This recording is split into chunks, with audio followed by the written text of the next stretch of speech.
Serikali ya Rais Samia Suluhu Hassan imechukua hatua za kurejesha utangamano katika nchi yetu, ambao sasa nchi yetu ni shwari na kila mtu anafuata utawala wa sheria.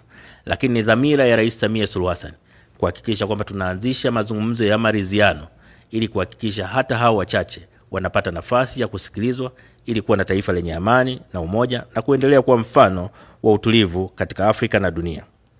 Mheshimiwa Mwenyekiti, Rais Samia Suluhu Hassan amenituma niwahakikishieni kwamba nchi yetu ni salama na tulivu na iko tayari kupokea wageni wa aina mbalimbali kutoka duniani kote kwa mafanikio ya nchi zetu zote.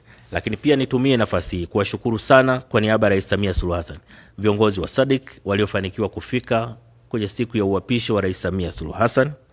Lakini pia nawashukuru viongozi waliotangulia kuzungumza kabla yangu ambao wametoa pongezi za dhati kwa Rais Samia Suluhu Hassan. Nataka niwahakikishie kwamba hakuna jitihada ambayo Rais Samia ataiacha katika kuhakikisha Tanzania inapata maendeleo, lakini pia amani ya nchi yetu inaendelezwa.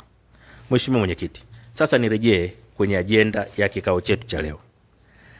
Kwanza nitumie nafasi hii kuishukuru sana Madagascar kwa kazi nzuri ambayo imefanya kwa miezi miwili iliyopita, lakini vile vile kwa uamuzi wake wa kuachia wenyekiti kwa kutambua kwamba katika mazingira waliopo sasa wanaweza wasitoe uongozi makini.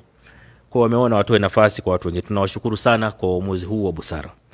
Lakini pia nitumie nafasi hii kipekee sana kuwashukuru Afrika ya Kusini na kipekee Rais Cyril Ramaphosa ambaye daima amekuwa mstari wa mbele kutoa suluhu katika jambo lolote ambalo linatokea kwa nchi zetu za SADC na hivyo kuendeleza umoja wa nchi zetu za SADC. Tanzania inaunga mkono mapendekezo yaliyotolewa, lakini pia inatoa wito wa kujifunza kutokana na kilichotokea sasa ili tuwe na utaratibu ulio wazi katika kanuni zetu ambao jambo lolote likitokea basi tunaweza kwa kutumia kanuni zetu kupata suluhu mara moja ya jambo hilo, na hasa kwenye eneo la utatu au troika ambao ni muhimu sana katika usalama wa nchi zetu za SADC. Mheshimiwa Mwenyekiti, nakushukuru sana kwa kunipa nafasi ya kuzungumza.